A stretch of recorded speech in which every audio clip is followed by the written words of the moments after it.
Haiti has a new Prime Minister. Garry Concille is chosen to turn the country around. But gangs control most of the capital and violence has killed and injured thousands.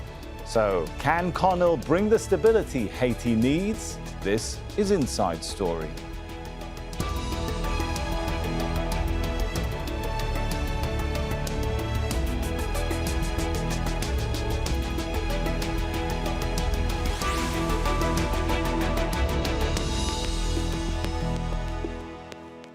Hello and welcome to the show. I'm Sami Zeidan. For years, Haiti has suffered from violence, political instability and poverty.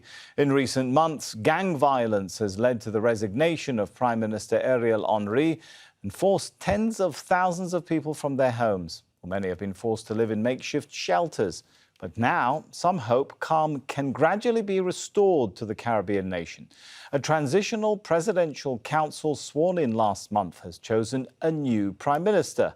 Garry Concille will lead the country for the next 2 years. Now, this is Concille's second time in the top job, and he's promised to bring the country together. So how will he tackle the violence and instability terrorizing the people of Haiti? And what role will the US play in all of this? Well, we'll bring in our guests shortly. But first, this report by Imogen Kimber. With gangs controlling 80% of Haiti's capital, a new prime minister has been chosen for the country. Garry Concille is a former regional director of UNICEF in Latin America and briefly led Haiti about a decade ago. He was selected by a 9-member council created to oversee its transition to democracy. That came after Prime Minister Ariel Henry resigned in April, under international pressure amid spiralling chaos and growing violence. I feel very honoured that the Presidential Council has chosen me as the new Prime Minister of Haiti. Together, we will work for a better tomorrow for all the children of our nation.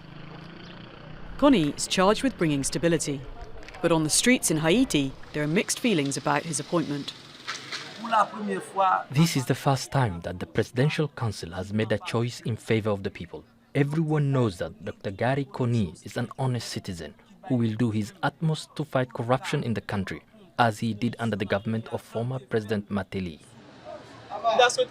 We have been through this before. They could have given us new people who weren't already in charge, and we could have seen what would have happened. The UN says more than 360,000 people have been displaced from their homes in Haiti in the past 2 years. In 2024, more than 1,500 people were killed and hundreds injured. Nearly 60% of people live in poverty, and the violence prevents aid reaching those in need and limits their access to healthcare and schools. In February, gunmen stormed the airport, police stations and prisons, releasing more than 4,000 inmates. Gang violence mushroomed following the assassination of President Jovenel Moïse in 2021. No elections were held to replace him, leaving a power vacuum that gangs have thrived in. Haiti is waiting for a UN-backed deployment of Kenyan police, supported by the US, to help quell the violence. Other countries have also pledged security personnel, but some are sceptical they have the ability to break the grip of the powerful gangs. And gang leaders have warned they may not accept decisions of the Presidential Council, leaving Haiti's new Prime Minister with a major challenge ahead. Imogen Kimber, Al Jazeera for Inside Story.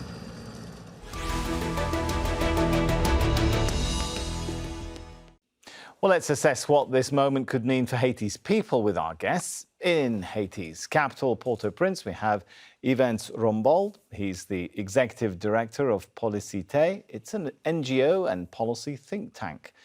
In Paris, we have Diego Darin. He's a consultant expert on Haiti for the International Crisis Group. And in Bordeaux, we have Erwan de Cherisey. He's from the defense intelligence company Janes. He's covered military operations in Haiti and other conflicts. Good to have you with us. So if I could start with Yvens. So does the newly chosen prime minister have credibility, do you think, in the eyes of most Haitians? Well, thank you for having me.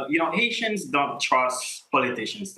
That's a rule, because they haven't seen any progress in the country for the last 20 years. for the last 25 or 50 years, if I may say. So, at Policite, we did a survey back in January, and we know like the needs of the populations, what they identified as the main needs are security, for sure. 80% of them, 89% of them said security, but also healthcare services and accessibility, and employment and job security. So if the government is gonna try to resolve those issues, those needs, I think they will start to, get some semblance of trust. But right now, we are just in a wait and see situation because we don't. Of course, they know Garry Concille was prime minister during the first during Michel Martelly's mandate. But at the same time, they also knew that when the first resolution of the Petro-Caribbean was being signed, Garry Concille didn't sign it. So that is, he didn't give the order to take money without respecting the laws of the country, which the Michel Martelly's wanted. So that situation, that one point may help him with the Haitian population. But right now, we're just in a wait and see situation. All right. Given what Yvens has just said, Diego, what do you think? Can he unify the nation? Well, clearly it will be one of the most challenging jobs in the world, the one that Garry Concille will have in heading this transitional government that has a very ambitious plan. It has to restore security. It has to organize elections. It pretends also to organize a national conference going to every department in the country to get input on what Haitians want and on the desires of maybe some changes of the constitution. It also envisages a reform in the constitution, create a commission of truth, justice, and reparation. So many tasks, very daunting tasks in a moment where the Haitian institutions are in the brink of collapse. So it will need to be very independent from the groups that selected him to be in that position, and try to convince the international community to support in a massive way the Haitian institutions, not only to restore security with the backing of the foreign personnel that will be deployed with the multinational mission, but to restore democratic institutions in this transitional period. All right, you've highlighted two important things there: restoration of democratic institutions and the dispatch of foreign troops. Let me take the question to Erwan and say, what will be the mission exactly of Kenyan troops?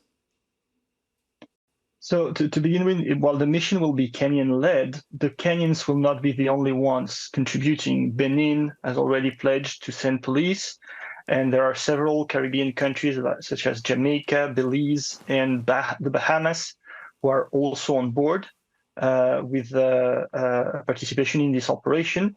The mandate is to bring back security and support the Haitian police, but that is quite an ambitious undertaking that is being considered, given for now the limited manpower that has been formally pledged. We're talking about 1,000 Kenyan police officers, up to 2,000 from Benin, and a few hundred from the CARICOM countries that have committed to participate, military personnel. Erwan, are you saying they're probably not up to the job?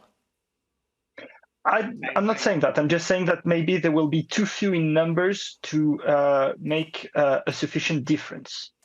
Okay, I could see Yvens wanted to get in on that. Go ahead. Yeah, I agree with them totally. When you compare the last UN mission in Haiti, they have around 10,000 military personnel. And we had a different situation. We didn't have a lot of gangs in Port-au-Prince. Right now, we have around 200 gangs in Port-au-Prince, and they are heavily armed. That means we have more problems, more danger, more territories that are occupied by gangs, and we're going to have less soldiers on the ground, right? So if we look at the numbers, there is something that is not working. But unless you're going to have like elite soldiers or people that are very experienced in, street warfare, maybe we can say that's going to be a success. But so far, with the numbers, we have to be very skeptical about the success. Yvonne, just take us through. Do we know, Yvens, what the position is of some of these important armed groups and their leaders like Barbecue on the question of how they view not only some of the foreign troops coming in, but also the new Prime Minister? Well, I mean, for the mission, they have said it themselves. They are getting ready for the mission. That means they are getting ready to engage in combats with them. But for the Prime Minister, I haven't heard anything so far. But for the mission, I know they view them as, you know, occupying forces that are coming to Haiti. And for, you know, for many Haitians as well, it's the same thing. Even though they want security, they want peace, they want help for the security situation, but it's not Haitians themselves that are bringing that security. It's foreign forces. So it is being seen as a foreign intervention. But the gangs, I think they are ready to engage in combat, and they have said it themselves. And we have like local media, Haibo Post, who did a report recently, and what they were showing us, you know, some in the gang neighborhoods of Izo, for instance, where they are getting ready, you know, to engage in combat with the gangs. So it's not going to be an easy task. It's not going to be, okay, everybody is going to come and then Haitians going to welcome you and you're going to just, you know, stop at the National Palace, you know, secure the airport and secure some of the places, and then it's done. The job is not going to be that easy, of course, because the situation on the ground is very, very precarious, and it's very dangerous as well. And the gangs, they have ammunition, they have guns that the Haitian police didn't have before. So I think we are in for some battles that are going to come, that are going to be very, very stressing for both Haitian police, but also the soldiers. All right, going back to Erwan from a military analysis, then, if it sounds like this can get messy very quickly, is there a backup plan for these forces? Particularly, what role might the US play in all of this? So for now, the US and Canada have shown clearly that they do not want to get involved with boots on the ground. They're more than happy to fund and train the personnel that is being deployed, but that's it. And even when it comes to funding, there's been some issues with equipment, with the Americans suggesting, for example, to some of the CARICOM countries that they foot the bill for the equipment and the US will reimburse them, when the original deal was that the Americans were going to put everything together so that these troops could go in. And right now that's a problem, because the only forces that know Haiti, because they've been there in the past, understand the culture and have the expertise, particularly in urban operations, are the CARICOM countries such as Jamaica, Bahamas, or Belize. They are few in numbers, but they're highly competent, well-trained, and very professional. And they're military, they're not police. The problem too is that sending police personnel in the context of urban insecurity that is now particularly Port-au-Prince, with the kind of weaponry that the gangs have, is probably going to not be a workable solution, because the Kenyan police isn't really used to fighting in urban settings, at least not the kind that you encounter in Haiti, nor is the police from Benin. And given the firepower of the gangs, this feels more like it should be a military operation rather than a police operation. Sounds, Diego, like a lot of responsibility and pressure on the new Prime Minister to try and establish his credibility, to calm things down and spread acceptance of not only his administration, but those powers and those forces backing him up. This is not his first shot at this job. What kind of track record and history does he bring to the premiership? Well, he's a very atypical person to be appointed in this position right now. And maybe it is quite good news for several reasons. First, it was that he was appointed by consensus, by all the council members, which are not really into the same line every time they are trying to make decisions. This time they made this decision together to get one person that is not imposed by any particular sector, and which everybody accepted, and particularly because he is not part of the political class in Haiti, even if he was prime minister at one moment. During the mandate of President Michel Martelly, he was appointed, he served as prime minister, but only for 5 months. and in fact, he was forced to resign from this position because he was contending with President Michel Martelly and some members of his government, including because he set up an audit commission that was investigating and uncovering the corruption in the awarding of construction contracts for creating and constructing infrastructure after the earthquake of 2010. So somehow he is seen not only as somebody who is impartial, who doesn't have strong ties with any particular political group, but also he's seen as somebody that will try to combat corruption. And that's why he is also favorably seen by the international community. And this is a critical point, isn't it, Yvens? Like when we look at his background as a development specialist, how is that going to contribute to his ability to deal with some of the challenges the country faces now?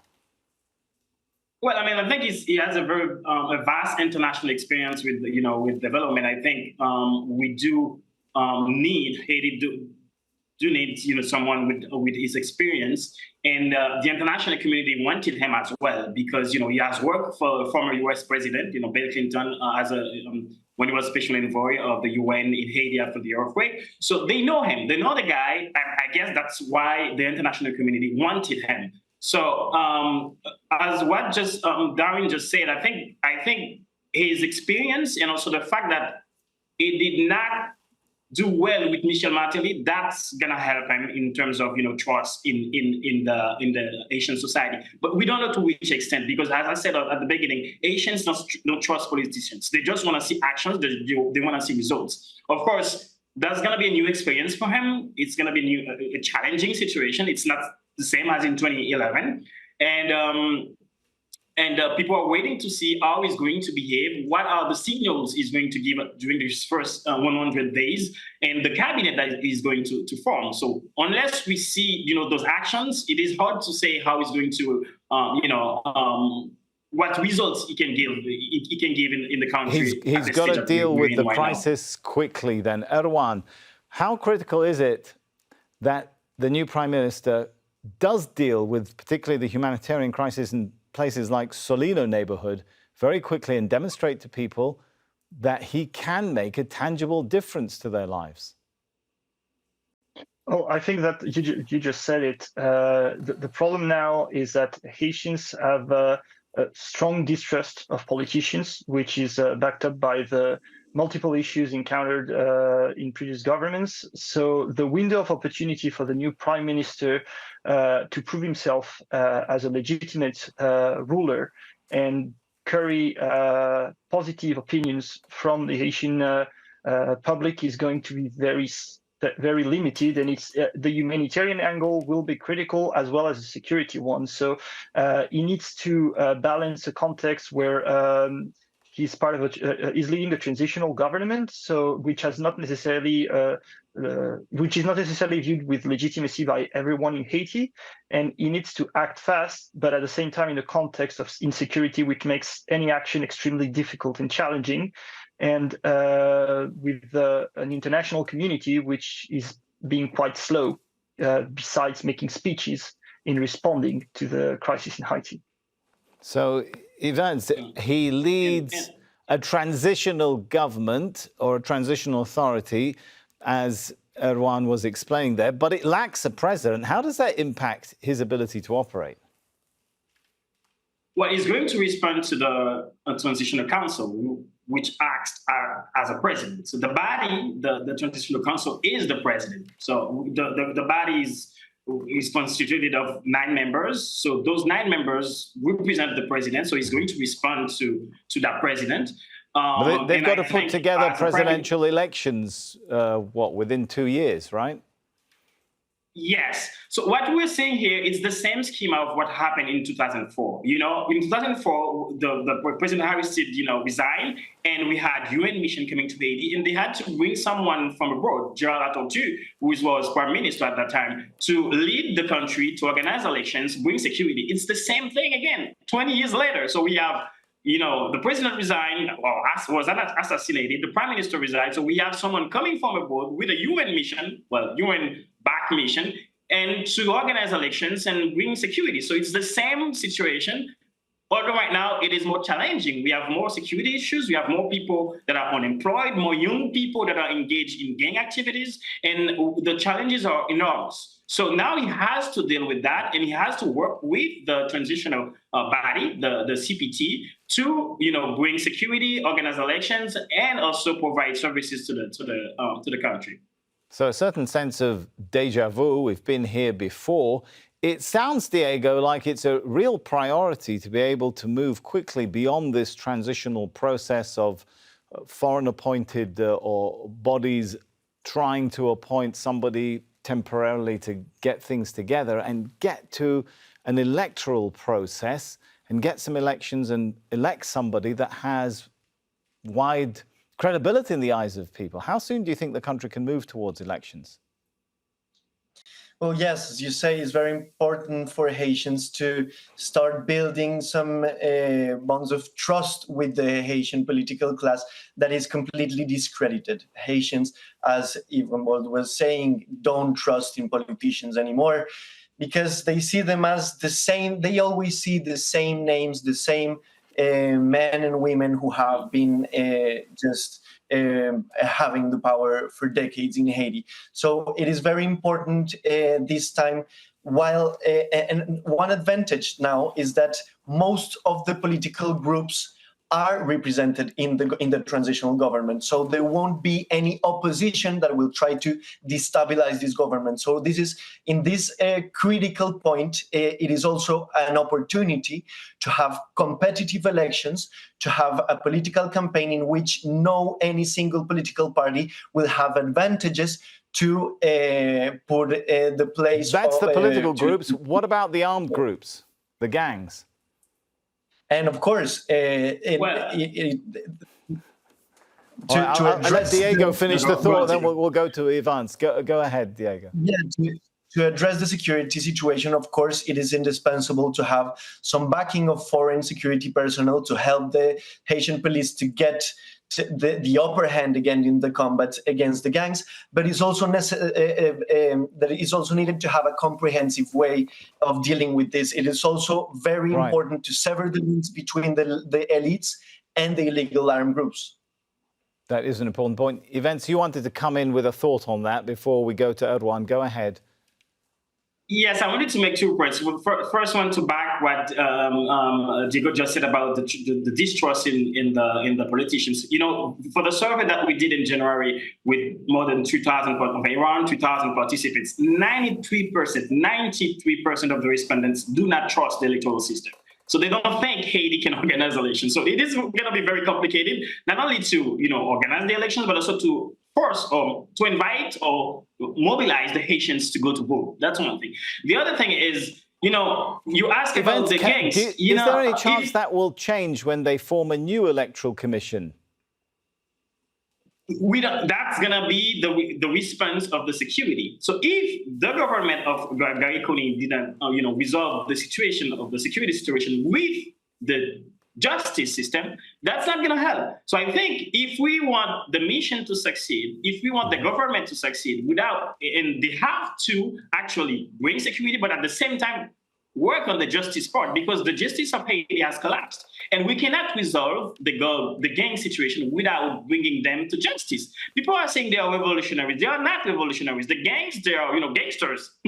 They are not working for the people. They are working against the people. They are killing Haitians. They are burning houses. They are burning complete neighborhoods, right? So when you're saying, like, I went to a UN event, 2 months ago, and I saw people are saying, yeah, why don't you work with them? Because they are revolutionaries. But I live in Haiti, and I know the suffrage, what people are enjoying, and it is not about revolution. So if we want the mission to succeed, if we want the security to last, a long-lasting solution, they have to deal not only with the security issues, but also with the justice system, because the gang masterminds have to be prosecuted. The gang masterminds, not only the gangsters, but the people that are funding them, that are giving them guns and ammunition, and people that are giving them liberty to do as they please in the country. A lot to take apart here.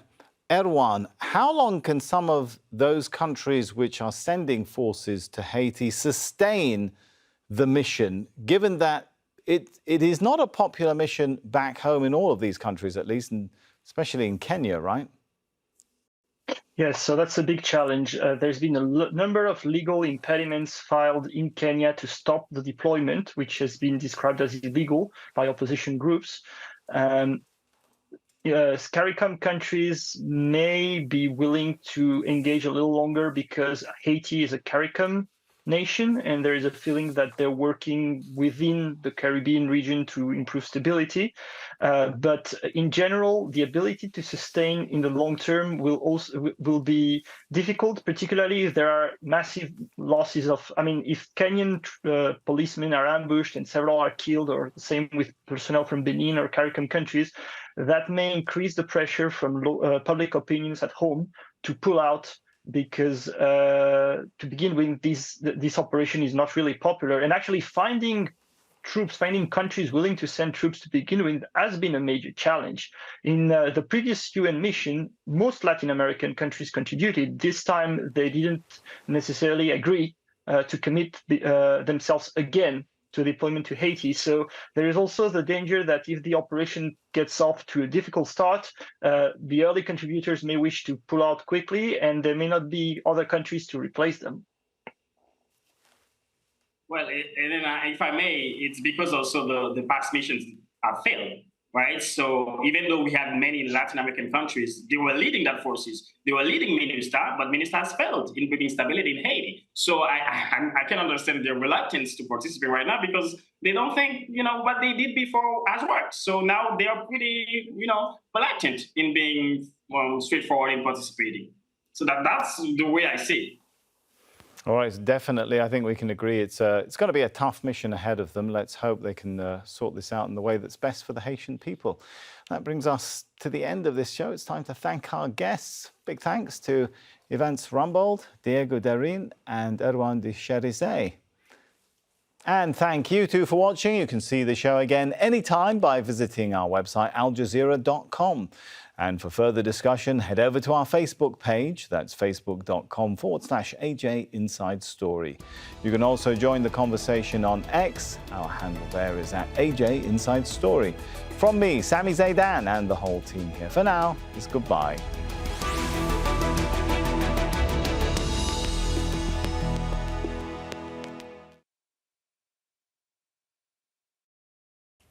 Make sure to subscribe to our channel to get the latest news from Al Jazeera.